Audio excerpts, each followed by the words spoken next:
你好啊，我係羅姑娘。而家咧，我就分享非暴力溝通嘅第二個要素，就係辨識同埋表達感受。我哋咧好少機會接觸到自己嘅感受，習慣都係逃避嘅。我哋咧就讓我哋停一停啦，嘗試感受自己嘅內心，學習咧覺察自己嘅情緒，發現咧自己真實嘅感受係有助化解衝突嘅。或許咧，我哋從小都冇咩機會去表達感受，亦都係唔太習慣嘅。但係當我哋咧能夠表達內心嘅脆弱嘅時候，表達我哋自己嘅情緒狀態嘅時候咧，又係有助於化解衝突，因為咧別人會明白你。咁有一個咧好重要嘅練習咧，就係我哋區分感受同埋想法。咁有一個例子咧，我哋可以睇睇點樣區分感受同埋想法。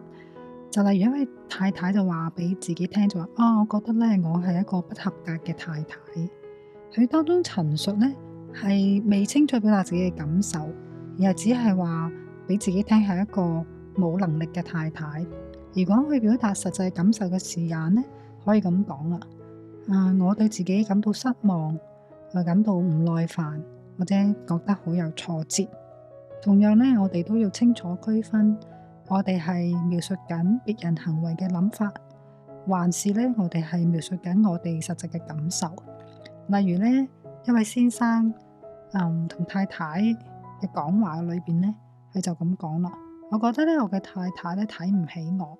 咁睇唔起我嘅字眼咧，描述咧佢嘅諗法，認為太太係帶點一點評論嘅，而係咧唔係佢實際嘅感受。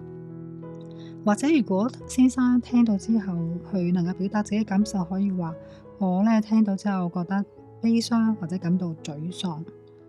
又例如咧，太太講一句說話，我覺得受到誤解。誤解呢字眼描述咗一種諗法，即係認為先生咧唔了解自己，而非實際嘅感受。所以咧要講感受，可能係覺得焦慮、唔開心。另外一句嘅例子就係太太話。我覺得咧，我受到冷落。其實佢個感受可能就話我覺得好受傷，同埋咧就唔開心。咁記住咧，我哋表達自己嘅感受嘅時候咧，你擴充表達感受嘅詞彙，好明確咁樣去話俾人聽你嗰個感覺。所以總結咧，係表達自己嘅感受嘅時候，我哋能夠如實咁去講出自己嘅感覺。咁當我哋去展現自己脆弱嘅時候咧，亦都會化解衝突。咁我哋再揾一啲實際嘅例子練習嚟到去學下啦。例如你冇同我打招呼啊，我咧感覺自己受到冷落。我認為冷落呢一種咧唔係感受，只係對其他人行為嘅一種嘅諗法。咁咧如果要同人講嘅時候，就話我感到孤單，係表達自己咧人哋冇同你打招呼啦。仲有一個嘅練習就話，我好冇用啊！我好冇用唔係一種感受，可以改為我對自己嘅才能有啲懷疑，或者咧我覺得好苦惱，唔能夠表達自己嘅感受。咁希望大家咧可以學習啦。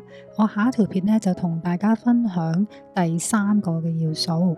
咁我哋下條片再見啦，拜拜。賽馬會再思婚姻伴孩成長計劃嘅宗旨係支援掙扎緊係咪離婚嘅夫婦。